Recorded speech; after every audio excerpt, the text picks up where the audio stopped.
La puerta del despacho se cerró con un golpe seco que retumbó más que la palabra misma. En el mármol frío del escritorio, bajo la lámpara de escritorio que arrojaba un círculo exacto de luz, el reloj nunca cedió a la mirada de la sala. Brillante, pesado, un círculo de diamantes que parecía no pertenecer a aquel lugar, sino a alguna vitrina de museo. Derek Callahan lo sostenía contra la palma de la mano como quien exhibe una sentencia.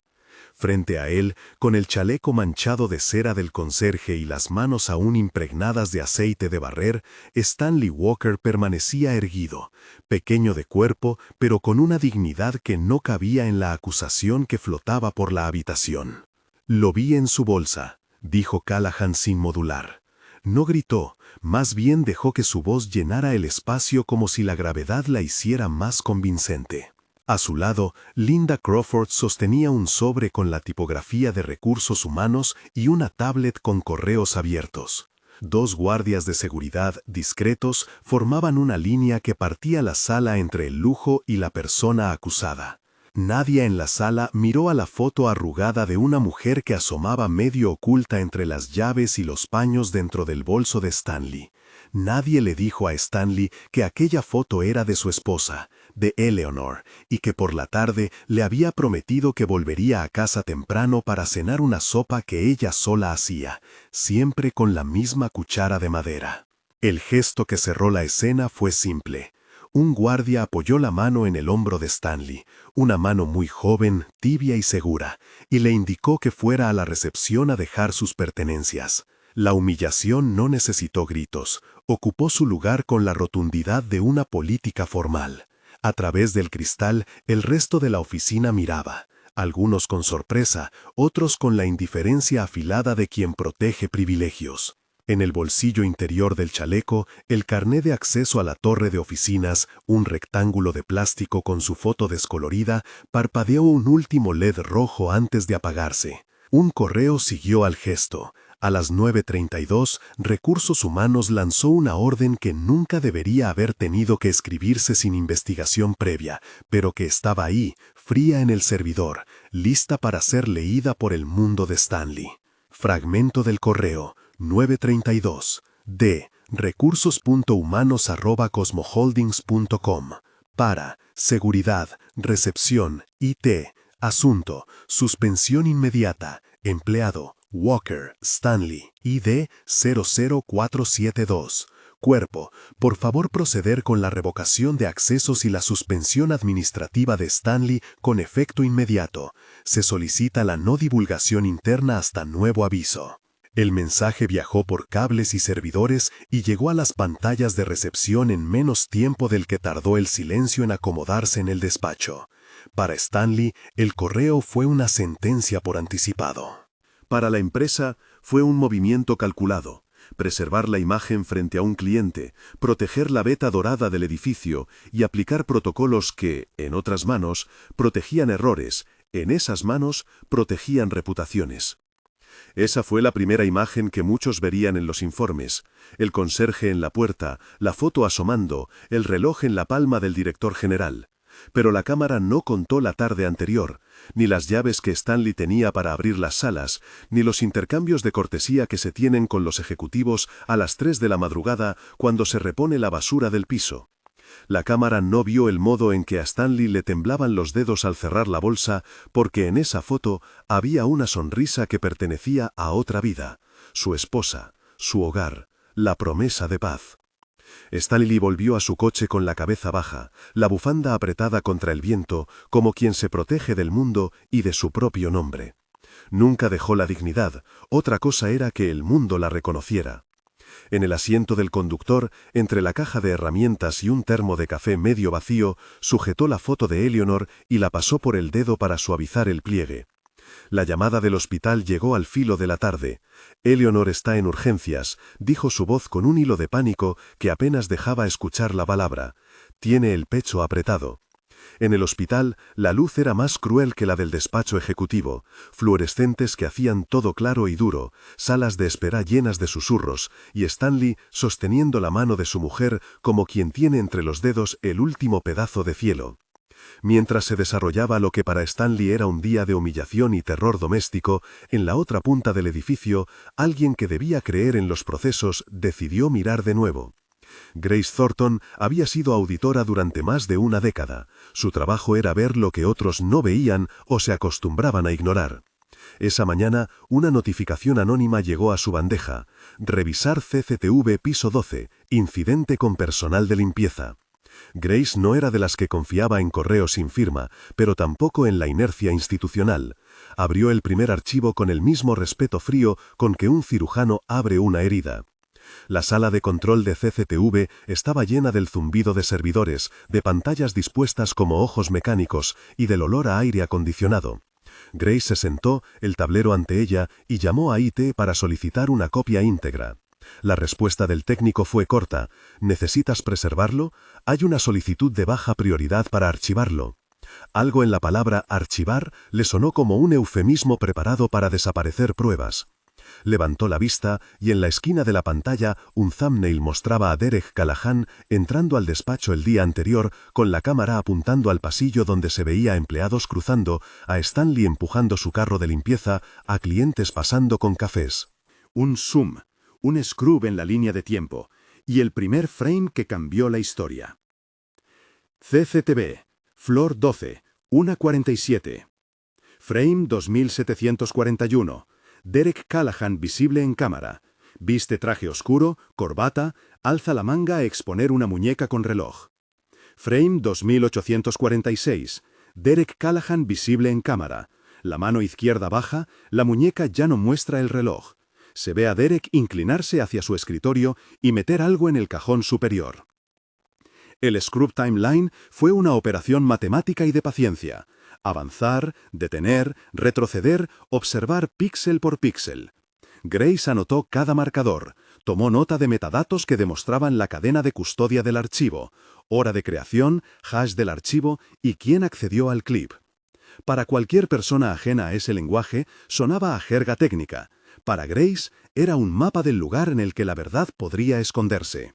Y en aquel mapa, las huellas de Callahan parecían tener más significado que la acusación precipitada contra un trabajador de 50 y tantos. Esa misma mañana, Marcus Brown cruzó el pasillo con las manos temblorosas. Marcus había trabajado junto a Stanley durante años, conocía la rutina, los silencios, la forma en que Stanley dejaba la luz del cuarto de limpieza hasta la última lámpara para no despertar a nadie. Marcus había visto la escena desde el principio, pero tenía miedo. Miedo a las represalias, a perder su propio trabajo, a que su nombre quedara marcado en los expedientes de la empresa que siempre podía despedir por razones insustanciales. Aún así, se acercó a Grace en la sala de control, porque había algo más que miedo, un sentimiento viejo y demasiado humano de justicia. «Lo vi con mis propios ojos esa noche», dijo Marcus, sin mirar a nadie. «Lo vi poner algo en el cajón. No quería creerlo al principio, pero lo vi». El miedo palpitó entre las palabras. Hoy, Marcus era un informe pericial en potencia. Mañana podría ser la víctima de una política interna. Grace le ofreció un vaso de agua y le explicó en voz baja el proceso. Declaración firmada, cadena de custodia, posibilidad de testificar ante la Junta. No era una promesa de protección, era un plan de juego. Marcus respiró y por primera vez desde el inicio dijo que podía dar la versión de los hechos, si eso significaba que la verdad saldría. Mientras tanto, en algún lugar entre la oficina de seguridad y la gerencia, emergió un correo que lo empeoró todo. Una orden directa desde la cuenta privada de Derek Callahan a Recursos Humanos, con un único objetivo. El archivo, si alguien lo buscaba, estaría allí, ineludible, con su hora marcada. Fragmento del correo. 2:45. De derek.callahan@cosmoholdings para linda.crawford@cosmoholdings. Asunto: discreción y acción inmediata. Cuerpo: hemos encontrado un reloj faltante. Procede con la terminación del empleado involucrado. No permitir filtraciones ni acceso a las grabaciones hasta nueva orden. Gracias. Ese mensaje fue la pieza que articuló la intención detrás de la acusación. No una investigación, sino una acción inmediata que asegurara la situación de Callahan. En la jerga de Grace, eso se llamaba control de daños. En la jerga de Stanley, era un mundo que se cerraba alrededor de su nombre sin darle oportunidad de defenderse. Grace imprimió el correo y lo añadió a su carpeta de trabajo. La meticulosidad fue parte de su formación. Los hallazgos deben poder explicarse ante una junta, un tribunal o un público escéptico. Guardó copias digitales con firmas hash, etiquetó cada elemento y lo colocó en una carpeta segura. No era heroísmo, era procedimiento. Sin embargo, en una casa donde los procedimientos servían para proteger a quienes tenían poder, comportarse por el rigor equivalía a desafiar un orden. En recursos humanos, Linda Crawford se encontró en una encrucijada que no era única para ella, pero era ajena a su comodidad. Debía obedecer una orden del director general o actuar conforme al protocolo que pedía una investigación antes de una acción disciplinaria tan drástica. Sentada en su oficina, rodeada de carpetas plastificadas y pósteres sobre políticas laborales, miró el correo de Derek otra vez. Había lealtades a su puesto, a su carrera y había principios. Sus dedos temblaron en el teclado. Había una nota corta que podía enviar, una nota que borraría el paso de una persona mayor por un sistema al que había dedicado años de trabajo. Mientras la tensión se acumulaba dentro del edificio, en el exterior el rumor crecía como hiedra. Los proveedores que esperaban a las puertas del edificio la vieron salir con su carrito de limpieza y murmuraron. Los ejecutivos la vieron bajar la cabeza. La historia ya había ocupado su espacio en la imaginación de muchos. Un conserje acusado, un reloj caro, un CEO indignado. Nadie todavía había parado a mirar la vida de Stanley con cuidado. El trabajo que hacía, las cartas que recibía con descuento para el hospital local, la forma en que cruzaba la calle para comprar la sopa que a Eleanor le gustaba, cuando la medicación la dejaba sin apetito. Ese contraste fue lo que impulsó a Grace a seguir adelante. Ella sabía que no podía confiar solamente en la cinta, necesitaba alicientes, confirmaciones cruzadas. Recurrió a los batch logs, los registros del acceso electrónico y extrajo un fragmento que parecía encajar en la coartada de Stanley. Registro de batch, Flor 12. Walker Stanley, ID 00472. Entrada, 1 de la madrugada. Salida, 2 de la tarde. Brown, Marcus, ID 0614. Entrada, 1 de la madrugada. Salida, 2 de la tarde. Eso mostraba a Stanley en el piso en el mismo rango temporal en que las cámaras mostraban a Callahan con y sin reloj. Los tiempos no probaban inocencia por sí solos, pero colocaban a Stanley en el sitio con una rutina clara: limpieza nocturna, presencia habitual, testigos. La combinación de archivo visual y registro electrónico ofrecía ya una imagen que merecía escrutinio, no una sentencia. Grace llamó a Rachel Simmons, una abogada que trabajaba en la firma legal de la empresa como consultora externa y que, en el pasado, había asesorado sobre asuntos de reputación. Rachel escuchó con la calma que solo dan años de litigar y dijo lo que había que decir. Esto no puede quedar en un memo interno. Si hay una orden para ocultar grabaciones, es una línea que no se debe cruzar. Necesitamos preservar evidencia y preparar una narrativa para la Junta. No prometió un resultado, pero ofreció pasos concretos: preservación, notificación del comité de auditoría, consulta de riesgos legales y un plan para proteger a testigos con declaraciones formales. De vuelta en el hospital, la crisis doméstica de Stanley se espesaba. Eleanor, sometida a pruebas, había soportado más de un susto en los últimos meses: hipertensión, episodios de angina y la precariedad económica que siempre se colaba en las conversaciones. La idea de que su marido fuese señalado por el robo de un reloj de lujo le resultaba una especie de burla atroz. Para los dos, la idea de robar algo así no encajaba con la vida que llevaban. Aún así, en la habitación, entre la máquina que registraba su pulso y la ventana que daba al parque, Eleanor repetía una pregunta que era más un ruego: ¿qué vamos a hacer, Stan? Él respondió con la verdad que conoce bien la gente trabajadora: lo que podamos, seguir adelante. En la administración del edificio, la presión creció. El nombre de Harold Walker, presidente del Consejo de Administración, empezó a circular entre los pasillos como una posible variable que podía alterar la ecuación. Harold era una figura respetada, un miembro de la Junta que había subido por méritos y que era, hasta donde muchos sabían, la encarnación del ideal corporativo: Integridad, disciplina, discreción. Nadie en ese momento sabía que Harold llevaba una atención privada distinta bajo el traje impecable. Ese dato, guardado en el bolsillo del tiempo, no debía aparecer aún. La historia no estaba lista para esa revelación. Debía esperarse hasta la sala de la Junta, hasta el momento en el que la evidencia se hiciera pública y las alianzas se pusieran a prueba. Grace, haciendo lo que sabía hacer, comenzó a producir un paquete: copia del archivo CCTV con hash de verificación, registro de batch, emails entre Callahan y HR y un extracto bancario anónimo que sugería movimientos peculiares en la cuenta de Callahan. El extracto era algo que la auditoría interna había logrado rastrear a partir de gastos personales no reconciliados. Retiros de cajeros en cantidades que, sumadas, representaban una cifra notable. Extracto de la cuenta personal, resumen. Retiros en efectivo, Casino Riviera, $40,000. Fecha, varias transacciones en el último mes. Retiros en efectivo, Casino Royal, $80,000. Fecha, transacciones consolidada en el mes. La cifra total se aproximaba mucho a $120,000 en retiros que, por volumen y frecuencia, no concordaban con una declaración pública de solvencia. No era la acusación en sí. Era una pieza más de contexto que explicaba, en parte, el móvil que una persona con acceso a la opulencia podría tener para intentar ocultar algo comprometedor: necesidad, desesperación, el vicio que pulveriza la prudencia. En la sala de IT, Grace tuvo que pelear por la preservación de archivos. Alguien había abierto una solicitud en el sistema para archivar el clip del 1:47. El término, mencionado con una imprecisión técnica, escondía la posibilidad de que aquello fuese la antesala de una eliminación. Grace pidió que se bloquee cualquier intento de modificación y que se creen copias forenses. El técnico, que conocía más de lo que decía, frunció el entrecejo. Si esto se borra, no podemos recuperarlo sin procedimientos legales largos.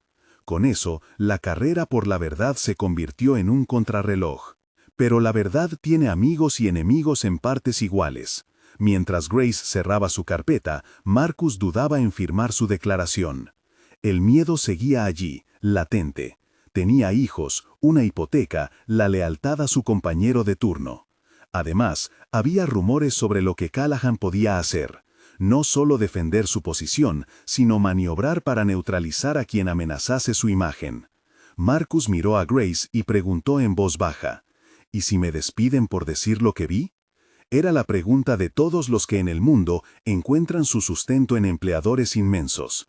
Grace no tenía garantía, pero tenía acción. Testificación bajo reserva, acceso a protección interna, la posibilidad de que la firma legal interviniese. El primer día se cerró con una imagen doble. Por un lado, Stanley en una silla de hospital, sosteniendo la mano de su esposa. Por el otro, Grace en una sala oscura, con el brillo de una pantalla reflejado en sus gafas y en su carpeta de evidencias. Entre ambos, el edificio latía. Ascensores que subían y bajaban, recepcionistas que limpiaban conferencias, ejecutivos que volvían a sus oficinas con la sensación incómoda de que algo se rompía en su paisaje ordenado. Y luego ocurrió la solicitud. Sin firmar, por un nombre claro, una petición llegó a IT para eliminar grabaciones relacionadas con el incidente en Flor 12. No había timestamp oficial en el correo, una forma común de operación cuando no se quería dejar rastro, pero el aviso no dejó de ser una alarma. Grace imprimió el texto y lo colocó encima de la carpeta. Miró los frames, una vez más, y se detuvo en la secuencia que nadie en la sala ejecutiva había querido ver. La muñeca que brillaba a la 1:47 y el cajón abierto a la 1:52. CCTV, Flor 12, secuencia. 1:47. Callahan entra, reloj visible. 1:52. Callahan inclina la mano, reloj ya no visible, cajón del escritorio abierto, Callahan se inclina. 2:00. Callahan sale del despacho, ajeno a cámaras laterales. Ese pequeño intervalo fue un juramento visual. Si se preservaba, hablaría. Si se borraba, quedaría la palabra contra la palabra. Y Stanley ya sabía cómo pesaba la del poderoso. Esa noche, Grace endureció su plan. No bastaba con preservar. Debía convencer a alguien con autoridad en la Junta para que mirara todo antes de que la narración oficial sea sellada. Llamó a uno de los miembros del comité de auditoría y dejó un mensaje con voz cargada de cautela. No dio detalles por teléfono. Pidió una reunión urgente. A su vez, Marcus accedió a firmar su declaración, pero pidió anonimato, por el momento. Rachel preparaba un borrador inicial de medidas cautelares, y Linda Crawford, en algún rincón, debatía entre su lealtad a Derek y su certeza de que algo no cuadraba. En casa de Stanley, Eleanor reposaba. El pulso se estabilizaba, pero la angustia no. Había una frase en su mente que regresaba: «No me lo puedo creer». Cuando Stanley volvió a casa esa noche, lo recibió el olor a sopa vieja y a la calma doméstica que contra todo sabía a milagro. No hablaban de la humillación en voz alta. En el silencio se dieron la mano y se dijeron lo único que supieron. Amaneció. Estamos aquí. No era una solución, era un pacto para aguantar el siguiente golpe. El edificio, por su parte, cerró sus puertas a la velocidad que tienen los lugares que pretenden mantener una apariencia. Las cámaras continuaban grabando. La red interna guardaba logs y en algún servidor, en un backup cifrado preventivamente, alguien había decidido, aún sin saber por qué, preservar la noche en su totalidad. Esa decisión no fue producto de heroísmo, fue una costumbre de quienes habían trabajado más años en aquel sitio y conocían que lo que hoy se ve como un problema puntual, mañana puede convertirse en una crisis de reputación global. Grace, con la carpeta en la mano y las horas de sueño apiladas, encendió su grabadora para dejar una nota personal, una que no estaba destinada a la Junta, sino al registro de su propia ética. Preservé el clip, preservé el registro del badge. Hay un correo directo de Callahan pidiendo acción inmediata. Hay un intento de archivado sin firma clara. Si la evidencia se borra, esto será un caso de manipulación interna. Guardó el mensaje en un servidor protegido y lo cifró. Luego, antes de apagar la luz de su despacho, miró de nuevo la pantalla, donde en loop la secuencia de 1:47 a 1:52 se repetía. Era un ciclo que tenía la frialdad de un meticuloso latido. A las 3 de la madrugada, en el garage del hospital, Stanley volvió a mirar la foto de Eleanor. Sus manos estaban cansadas, pero no iban a rendirse. Algo en su naturaleza lo obligaba a seguir.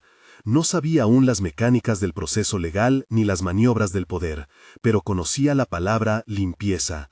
Entendía el horario nocturno, la honestidad del oficio. Sabía que no era un ladrón. Fuera, las luces de los neones parpadeaban como testigos indiferentes. Dentro, la maquinaria del edificio se preparaba para el próximo día. Llamadas, correos, reuniones de emergencia. En algún momento de esa madrugada, alguien en IT percibió que había un ticker inusual en el sistema de solicitudes y lo marcó como prioridad para revisión. No era una acción heroica, era una decisión que cambiaría el rumbo de la historia. A la mañana siguiente, cuando el edificio comenzara a llenarse de voces y el rumor a tomar forma de noticia, 4 cosas quedarían claras en la carpeta de Grace.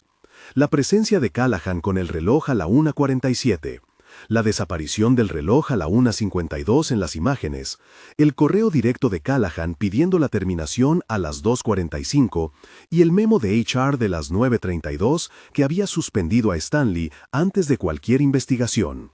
Juntas, esas piezas empezaban a componer una trama más compleja de lo que cualquiera había admitido. No solo una acusación contra un conserje, sino una maniobra de poder con intención de acallar un incidente que podía hacer tambalear mucho más. En el último instante de la parte que aún no ha de terminar, Grace recibió un mensaje cifrado de un colega de la firma legal. Prepara evidencia, pero ten cuidado. Alguien intentó archivar el clip. No toques nada hasta que te diga. Sus manos tomaron la carpeta con una mezcla de miedo y decisión. Afuera, las luces se encendían. Dentro del hospital, la máquina del ritmo cardíaco se marcaba en verde. En el servidor, el archivo del clip vibró, intacto por ahora, con su hash esperando ser citado en una sala donde se dirimirá algo más que la culpabilidad de un hombre. Se dirimirá la asunción de dignidad frente al desprecio. La ciudad respiró. La historia había arrancado su marcha. y en ese silencio que antecede a la exposición pública, las piezas se colocaban una a una en el tablero. La siguiente voz que tendría que hablar, el siguiente testigo que tendría que presentarse, la siguiente carta que tendría que jugarse en la junta, aún no se había desplegado. Pero la primera línea de defensa, la verdad registrada en un par de frames, en registros electrónicos, en declaraciones humanas, ya no podía ser simplemente ignorada. El reloj, el cajón, la foto en el bolsillo y la orden en un correo estaban allí, para recordarlo. La evidencia, cuando se preserva, encuentra quien la escuche. La mañana que siguió a la vigilia de Grace fue tibia y lenta en los pasillos de Cosmo Holdings, como si el propio edificio respirara con cautela. El rumor ya había tomado la forma de una nota que se pasaba bajo la puerta de los despachos. Nadie lo decía en voz alta, pero todos lo sabían. En la cafetería, las voces bajaron cuando Stanley apareció para dejar un carro con toallas limpias. Su paso era el mismo de siempre, la espalda recta, la mirada concentrada en la tarea. Nadie le ofreció consuelo explícito. La cortesía corporativa tiene ese modo de simular normalidad cuando la verdad está a punto de romperla. En la sala de control, Grace encendió una segunda pantalla y repasó de nuevo el hash del archivo. Las cifras léxicamente frías, SHA 256, cadena alfanumérica, le dieron seguridad. La copia forense del clip estaba intacta y archivada en un servidor externo. Pero sabía que la solidez técnica no bastaba. Necesitaba interlocutores que aceptaran escuchar. Llamó a Rachel para fijar una estrategia y a uno de los miembros del comité de auditoría para solicitar la convocatoria urgente de una sesión extraordinaria de la Junta. También marcó el número interno del responsable de IT que había respondido por la preservación la noche anterior. Le pidió que no tocara nada y que mantuviera la documentación del acceso bajo llave. En la central de IT, el técnico, un hombre de manos rápidas llamado Javier, siguió el procedimiento que le había pedido Grace. Registros de acceso, cadena de custodia y la creación de una imagen forense del servidor. Javier anotó en su reporte interno: solicitud de borrado etiquetada como prioridad sin remitente identificado. Copia íntegra obtenida. Acceso bloqueado. Requiere orden superior para cualquier modificación. Ese documento, simple y mecánico, terminaría por ser un hilo más en la madeja de evidencias. La acción de Grace y Javier aceleró una reacción que no esperaban del todo. La prensa local, alertada por un proveedor del edificio que había visto la escena y pensado que no era asunto suyo, empezó a levantar preguntas. Un periódico económico publicó un breve artículo sin nombres. Incidente nocturno en Cosmo Holdings. Empleado de limpieza suspendido por discrepancia en inventario personal de un directivo. La foto elegida mostraba la fachada de cristal. En la sección de comentarios, los lectores especulaban sobre lo que no veían. Para Stanley y para su familia, ese pedacito de rumor significaba que la humillación que había vivido no quedaría confinada a una anécdota privada. Mientras tanto, la dinámica interna se tensó. Linda Crawford, en su despacho, pasó horas mirando el correo de Derek y las políticas que había jurado seguir. Su hoja de cálculo mostraba un flujo de procesos. Investigación previa, audiencias, testigos, pero había un correo directo a las 2:45 que rompía todo orden. Linda lo leyó otra vez. Fragmento del correo. 2:45. D. Derek.callahan@cosmoholdings.com. Para linda.crawford@cosmoholdings.com. Asunto: discreción y acción inmediata. Cuerpo: hemos encontrado un reloj faltante. Procede con la terminación del empleado involucrado. No permitir filtraciones ni acceso a las grabaciones hasta nueva orden. Gracias. Linda no estaba hecha para disimular la incomodidad. Los años en RRH le habían enseñado que la lealtad no siempre es un camino recto. Sentía un peso en el pecho que no tenía que ver con su trabajo, sino con la conciencia. Su primera tentación fue obedecer, conservar la uniformidad y proteger la reputación corporativa. La segunda, más débil pero insistente, le pidió que pidiera una confirmación por escrito del incidente, y una firma, nada más que eso, una firma que legitimase la terminación sumaria. Sabía que pedir eso le podía costar una bronca. No sabía aún cuánto le costaría no hacerlo.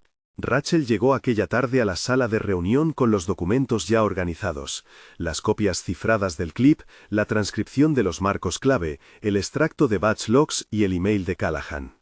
Su tono era preciso y profesional, no buscaba dramatizar, sino construir un andamio legal. «Esto no puede liquidarse en un memo interno», dijo Rachel sin alzar la voz. «Si se suprime evidencia, estamos ante una posible obstrucción.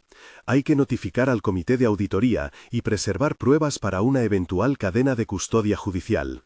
Grace añadió: «He generado imágenes forenses y un registro de acceso. Si alguien intenta borrar el clip, tendremos la huella. Javier lo está manteniendo bajo llave». Rachel asintió y bosquejó el siguiente paso: declaración formal de Marcus, preservación oficial del archivo y notificación al comité de riesgos. Habló con palabras técnicas lo suficiente para que Linda entendiera que su dilema no era ético solamente, era legal y reputacional. Mientras la maquinaria interna se ponía en marcha, fuera de las oficinas la familia Walker vivía otra tensión. Eleanor empeoraba.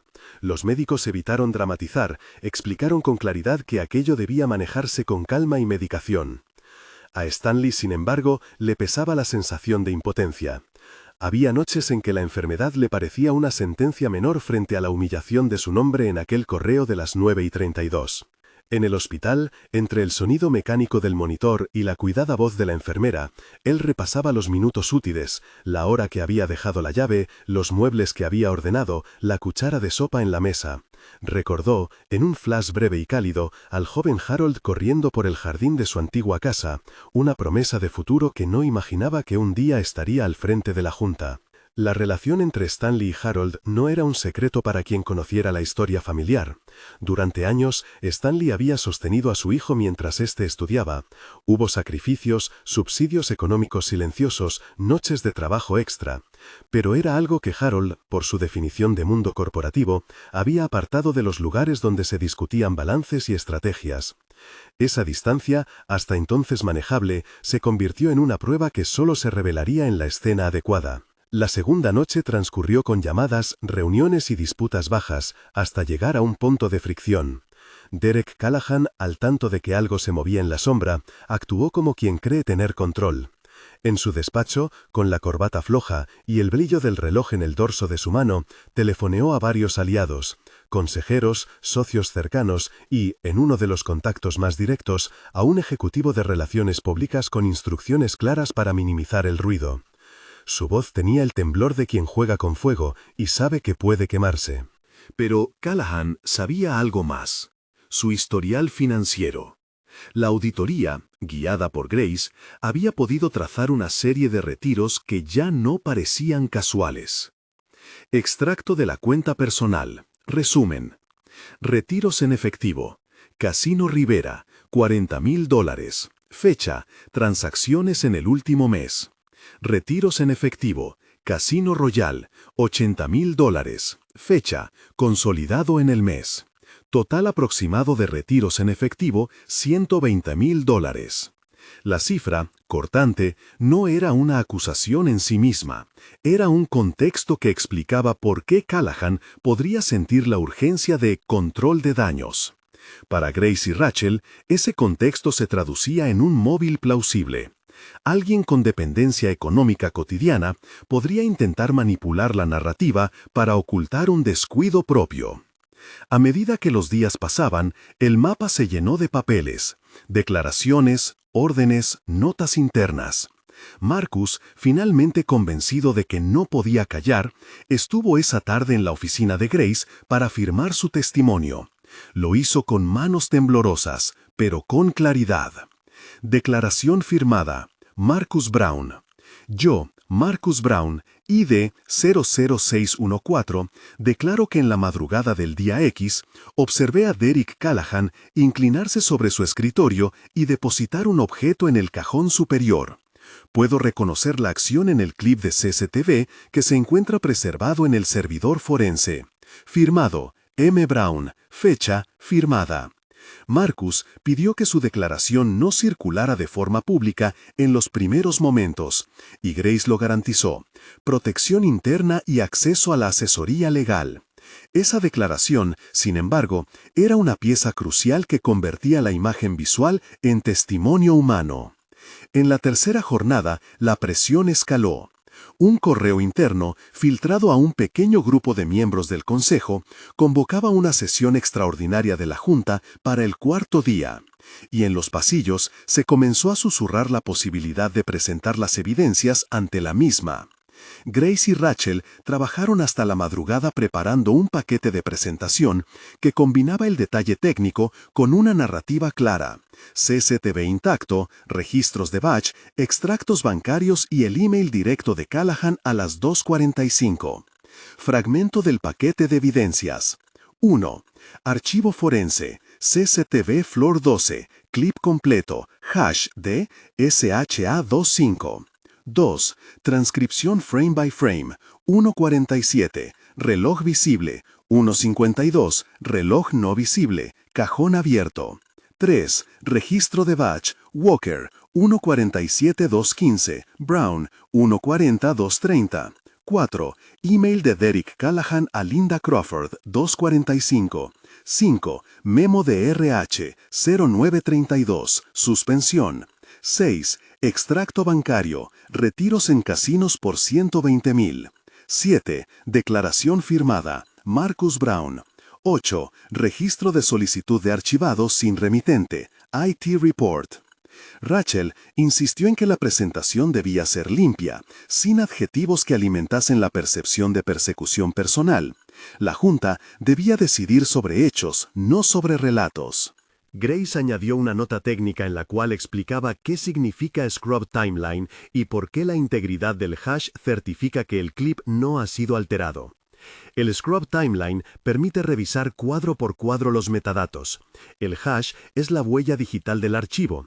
Si se intenta modificar, el hash cambia y se detecta. Hemos generado imágenes forenses y copias en un servidor interdependiente para garantizar la cadena de custodia. La convocatoria a la Junta fue discreta pero efectiva. El cuarto día, a primera hora, los miembros del Consejo llegaron al edificio con rostros formales, conscientes de que algo había cambiado en la rutina. Entre ellos estaba Harold Walker, que, a diferencia de otros, había paseado la noche previa en vela. Su relación con Stanley era una capa escondida bajo la etiqueta institucional que ahora debía decidir si sacaba a la luz. Harold vivió la mañana con una combinación de norma y vértigo. Había hablado con su padre por teléfono en una llamada que no fue ni larga ni profunda. La familia, tal como lo entendía Harold, debía mantenerse fuera de la política corporativa. Sin embargo, en su interior, la visión del hombre que le había enseñado la disciplina y el valor del trabajo silencioso se remontó a escenas que él no quería hacer públicas. Se vistió con la formalidad de siempre y, en el coche que lo llevó a la Junta, repasó mentalmente las decisiones que podía tomar: proteger a quien lo había criado o proteger la institución que representaba.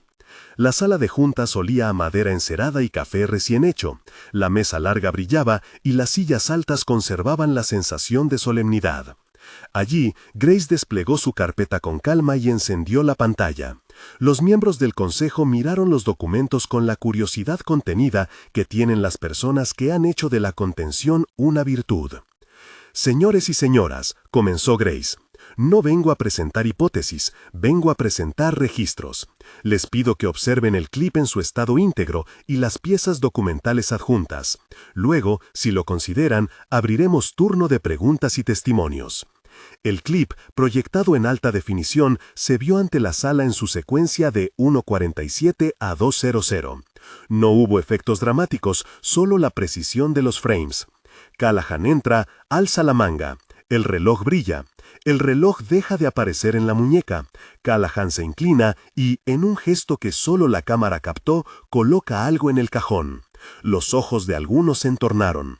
Nadie necesitó que Grace repitiera los tiempos, estaban escritos en la pantalla. 1:47 y 1:52 marcados con nitidez. «Observad el registro de batch», continuó Grace. «Stanley Walker estuvo en el piso durante todo el periodo, como muestran las entradas y salidas. Marcus Brown lo confirma en su declaración firmada. El correo a las 2:45 demuestra una orden para proceder con terminación y restringir acceso a las grabaciones». Además, Los retiros bancarios muestran un patrón que debemos considerar como posible móvil para manipular el relato.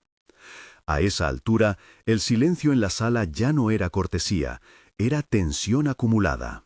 Los miembros del consejo empezaron a hacer preguntas técnicas. ¿Quién tenía acceso a los archivos? ¿Quién había autorizado la suspensión? Y si RRH había seguido el procedimiento para una investigación previa. Linda Crawford respondió con honestidad medida. Dijo que había actuado bajo instrucción directa del director general y que ahora reconocía la necesidad de revisar esa decisión.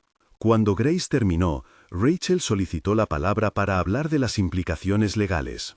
El intento de eliminación de archivos sin remitente constituía evidencia de una posible obstrucción y, en su opinión, debía remitirse el caso a la Fiscalía para asegurar la cadena de custodia y la responsabilidad legal. Propuso también un procedimiento interno de auditoría adicional para revisar la conducta del CEO. El murmullo se convirtió en debate. Algunos miembros del Consejo buscaron fórmulas que preservasen la estabilidad corporativa. Otros exigían que la verdad, sea cual fuese su impacto, no fuese cubierta por la institución. En medio de esa discusión, Harold se levantó. La sala se tensó. Harold, con la voz más baja de lo que era habitual en él, dijo: «Hay algo que deben saber antes de votar». Hizo una pausa, y en esa pausa la sala contuvo el aire. «El empleado suspendido es mi padre». La frase cayó como una piedra en un estanque de cristal. Hubo un silencio que no fue producido por la sorpresa solamente, sino por la fuerza humana del reconocimiento. Harold permaneció firme, la mano apoyada en la mesa, mirando a los presentes. Rostros familiares, colegas de toda la vida. Algunos parpadearon, otros apretaron los labios. Nadie esperaba que una conexión personal atravesase la formalidad deliberativa. Sin embargo, la realidad no pedía permiso para entrar. «No vine aquí para evitar que la empresa cumpla su deber», continuó Harold. «Vine para pedir que lo hagamos con integridad. Si las pruebas demuestran que hubo manipulación, que se actúe conforme a la ley y la ética. Pero pido también que la persona acusada tenga el debido proceso». Esa confidencia de Harold cambió la dinámica. No fue una defensa automática de su padre, sino una súplica por justicia cabal. Algunos miembros lo miraron con renovada atención, otros con la sospecha de parcialidad. En pocos minutos se abrió un debate que combinó lo profesional y lo personal, lo institucional y lo humano. Marcus compareció a continuación. Su testimonio fue directo. Describió lo que había visto, corroboró el frame en el clip y explicó, con voz que no tembló tanto como al principio, por qué había tardado. Miedo. Su declaración fue, en la práctica, un puente entre la imagen y la responsabilidad humana. Algunos consejeros pidieron más pruebas. Grace y Rachel respondieron con la acumulación de documentos técnicos y las notas de IT sobre la solicitud sin remitente para archivar el clip. Derek Callahan pidió la palabra por última vez. Su tono fue defensivo y controlado. Aceptó que había retirado efectivo de cajeros y que había problemas personales, pero negó cualquier intención de colocar el reloj en su escritorio para luego acusar a otra persona. Argumentó que el clip podía ser mal interpretado y solicitó que se considerase su versión, que había guardado temporalmente el reloj por seguridad y que, al no encontrarlo más tarde, creyó que le habían sustraído. Su voz mostraba la tensión de quien se sabe en peligro y prefiere la épica del malentendido a la admisión. Pero la evidencia, ordenada y presentada, no concedía demasiadas nuevas narrativas. El cajón, la secuencia, la orden de 245 y el memo de la 0932 de RRH componían un patrón que apuntaba en dirección contraria a la versión de Callahan. El debate dio paso a la votación: mantener al CEO, suspenderlo temporalmente en tanto se investiga o despedirlo. Algunos miembros propusieron la suspensión inmediata mientras se derivaba el caso a la Fiscalía. Rachel, con voz firme, insistió en que cualquier decisión debía asegurar la preservación de la evidencia y la protección de los testigos. La votación fue cerrada. Thomas Bennett, Margaret Hayes, Robert Kim, David Okonkwo y Patricia Baines tomaron turnos para expresar su posición. El resultado fue contundente. Por mayoría, se acordó suspender a Derek Callahan con efecto inmediato y remitir las pruebas a la Fiscalía para que determine la posible comisión de delitos relacionados con la obstrucción y la manipulación de pruebas. Además, la Junta solicitó la apertura de un proceso disciplinario interno por conducta impropia y la restitución inmediata del empleado afectado si las pruebas confirmaban la manipulación. La decisión fue transmitida por mensaje interno y en pocas horas se filtró a la prensa. El contraste entre la frialdad de un comunicado institucional y la reacción humana fue agudo. Stanley recibió la noticia en el hospital, sentado a la vera de Eleanor, con las manos entrelazadas. Cuando Grace le llamó para informarle del resultado, su voz se quebró en la línea un segundo y luego se estabilizó. «Gracias», dijo simplemente. «Eso es todo lo que quería escuchar». Pero la historia no terminó en la votación. Había pasos legales que seguir. Rachel coordinó la remisión de la carpeta de evidencias a la Fiscalía, asegurando que las copias forenses estuviesen con el fiscal asignado y que Marcus y Grace estuvieran disponibles para declarar si la Fiscalía así lo requería. El Legal Counsel interno acompañó la entrega, documentando fecha y hora, y asegurando que las normas de cadena de custodia se hubiesen respetado. Derek Callahan fue escoltado de su despacho esa misma tarde, con discreción, mientras el servicio de prensa preparaba una nota externa que anunciaba su suspensión y la apertura de una investigación interna. La prensa reaccionó con la dureza que premia el contraste, titulares sobre la caída del CEO, columnas sobre la igualdad de acceso a la justicia y otros que supusieron la reacción del público. Para Stanley, la exposición pública fue un doble filo. Por un lado, la restitución de su nombre le devolvía la dignidad. Por otro, la intromisión en su vida privada, la fotografía de Eleanor, la mención de su edad, le parecían ecos de una humillación que aún no se cerraba del todo. La restitución formal en el edificio fue un acto administrativo, readmisión con disculpas formales, revisión de la política de RRH, una nota pública de la Junta y una oferta de compensación por daños reputacionales. Linda Crawford, quien había vacilado, afrontó su propia recuperación profesional clientando explicaciones y proponiendo mejoras en los procedimientos para evitar que decisiones tan graves se tomaran sin investigación previa. Eleanor, por su parte, recibió la noticia con una serenidad que sorprendió a todos. No quiso salir del hospital de inmediato, en su lugar pidió que Stanley le leyese el comunicado, y cuando él lo hizo, ella sonrió con una fatiga suave. «Era lo justo», dijo, con la voz aún débil. «Ahora, vuelve a casa temprano y trae la cuchara de madera. No nos han devuelto el tiempo, pero nos han devuelto el nombre». La entrega de evidencias a la Fiscalía significó la apertura de un proceso formal fuera de los muros corporativos. Los fiscales tomaron el clip, los emails y los registros bancarios. Dejaron constancia de haber recibido todo y se comprometieron a estudiar si lo ocurrido constituía delitos como obstrucción o abuso de confianza. En la comunicación oficial, la institución afirmó que cooperaría plenamente, en consonancia con su deber público. Esa colaboración, más que una disculpa pública, fue un gesto que tenía que ver con la restauración de la confianza institucional. El día de la reincorporación de Stanley al edificio fue sencillo y cargado de significado íntimo. No hubo desfile ni cámaras, salvo algunos que registraron el momento con la distancia propia de la prensa. Stanley entró con su carrito, la bufanda apretada al cuello, y la gente le devolvió sonrisas y en algunos casos miradas de vergüenza por haber dejado que la discusión se volviera pública. En recepción le devolvieron su carné de acceso con una nota: «Bienvenido de nuevo, disculpas por lo sucedido».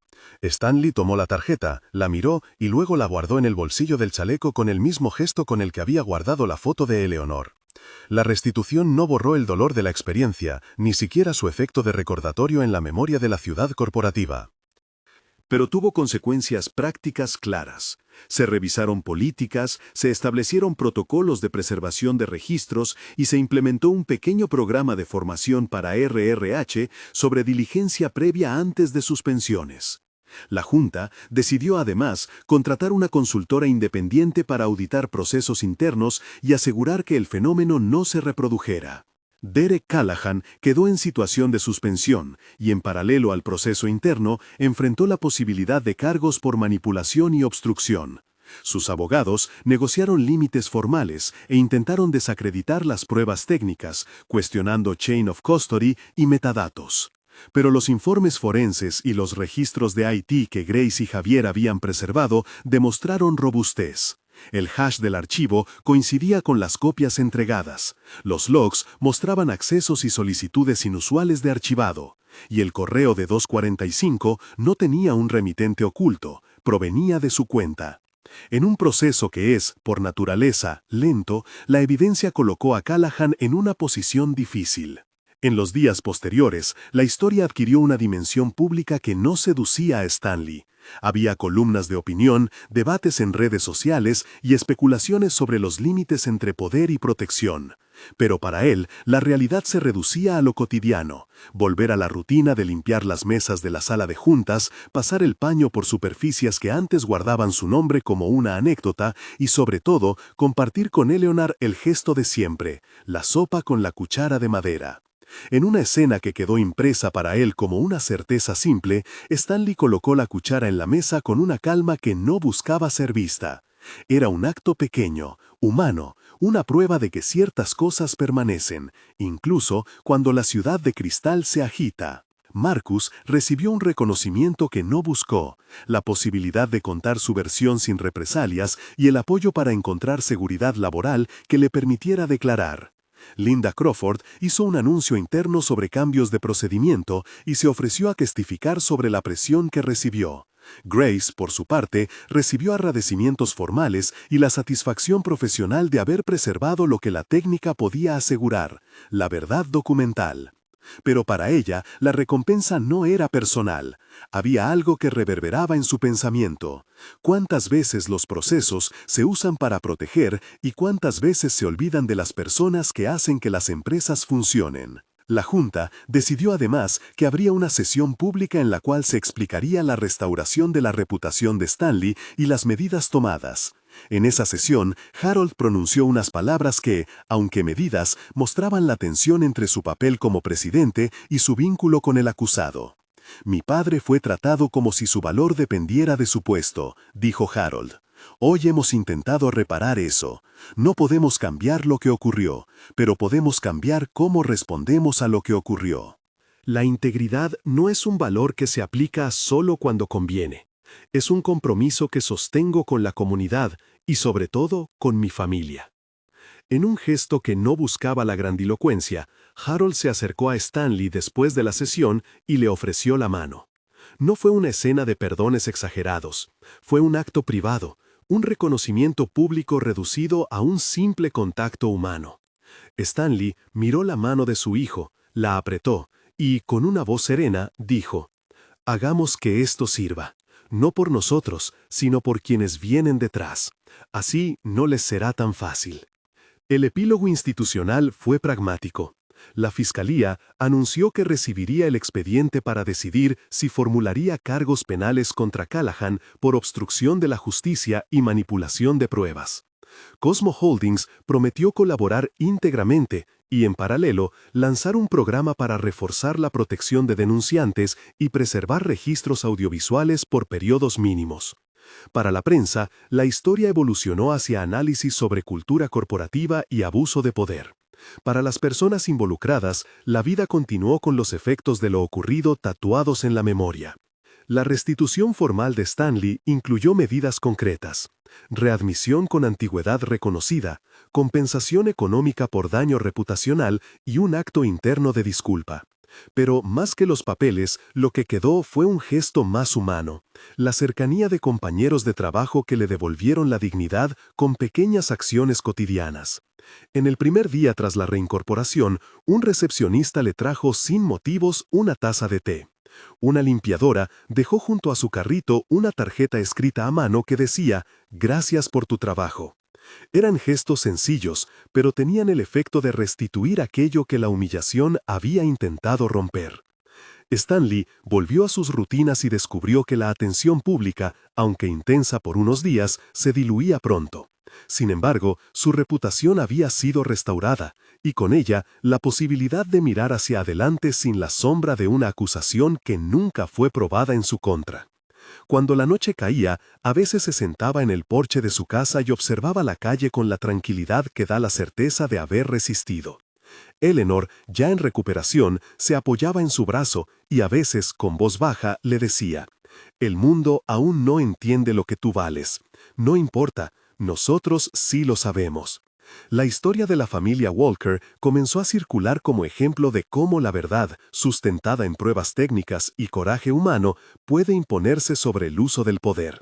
No fue una victoria espectacular, fue la construcción paciente de una cadena de custodia, el valor de un testigo que dijo la verdad a pesar del miedo, la ética de un auditor que no se conformó con la apariencia, y la decisión de una junta dispuesta a enfrentar un problema interno. Fue, en suma, un ejercicio de reparación. En los días que siguieron, la ciudad reanudó su ritmo. En la torre de Cosmo Holdings, la política de preservación de grabaciones cambió. Ahora se exigían copias forenses en cualquier incidente que involucre a personal y directivos en horarios no habituales. En la cafetería, la tortilla de patatas volvió a servirse con la misma puntualidad de siempre. La vida, con sus mínimos ritos, continuó. Stanley recuperó su puesto y con ello la satisfacción silenciosa de colocar cada noche la cuchara de madera sobre la mesa, de preparar la sopa para Eleanor, de fregar los vasos con una paciencia que ya no temía la mirada ajena. A veces, al pasar por la sala de juntas, se detenía un segundo ante la mesa brillante y recordaba la noche en que una imagen lo había señalado injustamente. No guardaba rencor, su dignidad no necesitaba venganza. Guardaba, sí, una certeza, que la verdad, cuando se cuida y se preserva, encuentra su camino. Un mes después, en una tarde de otoño en que el edificio proyectaba sombras largas sobre la acera, Stanley fue invitado a un pequeño acto interno en el que la Junta presentó las nuevas políticas. No habló en público, no hizo falta. Se limitó a aceptar el apretón de manos del presidente, a recibir una nota de disculpa y a compartir, en silencio, la mirada de quienes entendían que su trabajo había sido más que limpieza, había sido sostén de la vida diaria. Al salir, la gente le devolvió el gesto con respeto y calidez. Afuera, Harold lo acompañó unos pasos y le dijo en voz baja: «Hay muchas cosas que reparar. Empecemos por casa». El caso dejó enseñanzas claras para quienes estuvieron cerca, la importancia de preservar registros, la necesidad de proteger testigos y el valor de una ética profesional que no se doblega ante la comodidad del silencio. También mostró un costado humano, un conserje de 68 años que fue acusado sin evidencias suficientes y que, gracias a la persistencia de otros y a la fuerza de la documentación, pudo recuperar su nombre. Fue la historia de un hombre que siguió siendo el mismo de siempre, de manos callosas y mirada tranquila, y cuyo padreazgo, esa singularidad que hizo que la frase del título resonara con fuerza, reclamó, en el momento justo, la lógica de la justicia. Hoy, cuando alguien pasa por la torre de Cosmo Holdings y ve a Stanley con el delantal limpio y el carrito bien ordenado, quizá no se detenga a pensar en todo lo que ocurrió. Pero si se acercasen y le pidieran que les contara, él diría con la sencillez que siempre le ha caracterizado: «Sigo haciendo mi trabajo, hoy lo hago con menos miedo y con más respeto». Y detrás de esa frase estaría la verdad: la dignidad es más difícil de robar que un reloj, y la justicia, aunque lenta, acaba encontrando quienes cuidan la evidencia. Si esta historia te ha conmovido y quieres que sigamos contando relatos donde la verdad y la dignidad se enfrentan al poder, suscríbete y comparte. Historias como esta merecen ser escuchadas y cuidadas. Al final, la lección no residió en el brillo del reloj, sino en la cadena de actos modestos que preservaron una vida frente a la tentación de apagar la evidencia. La restauración de Stanley fue, sobre todo, la restauración de una idea simple y potente: que las personas que sostienen lo cotidiano también merecen ser escuchadas. En su regreso a la rutina, con Eleanor a su lado y la cuchara de madera en la mesa, la historia cerró con un gesto pequeño que lo decía todo: la dignidad recuperada, no por un gesto público, sino por el reconocimiento de quienes, en silencio, decidieron preservar la verdad.